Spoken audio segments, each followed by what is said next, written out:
Hi guys, this is the Malda town. আমরা মালদা থেকে বেরিয়েছি বহরমপুরের উদ্দেশ্যে। সাউন্ডের প্রোগ্রাম আছে, তো ওখানে এসএসসি সিমেন্টের প্রোগ্রাম নিয়ে কিছু মিটিং আছে, ওখানে আমরা সাউন্ড নিয়ে পৌঁছাচ্ছি। ফারাক্কা ব্রিজের জ্যাম্পে আছি এখন। যাই হোক, আস্তে আস্তে জ্যাম্পটা ছাড়ছে, খুব ভালো লাগছে। অনেকক্ষণ থেকে জ্যাম্পে আটকেছিলাম।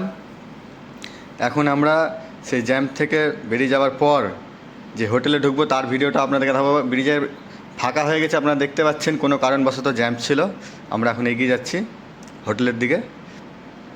পরবর্তী ভিডিও আপনাদেরকে সম্পূর্ণ দেখাচ্ছি হোটেলে গিয়ে কী কী হচ্ছে। খুব ভালো লাগবে, গোটা ডিটেলসে আপনাদেরকে বলে দেবো। মাল সেটিং কীভাবে করছি না করছি, ডেকোরেশন সব বুঝতে পারবে, খুব আনন্দ পাবে, ভালো লাগবে। এই যে ফারাক্কা ব্রিজ পার হয়ে যাচ্ছে।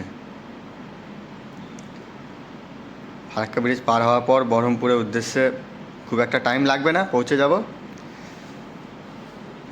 এই তো আমরা চলে এসেছি বহরমপুরের হোটেলে।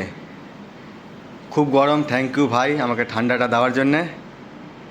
খুব দেখতেই পাচ্ছেন সবাই খালি গায়ে, যত টিম আছে আমাদের প্রত্যেকটা টিমের ছেলের সবাই খালি গায়ে, খুব সুন্দর লাগছে।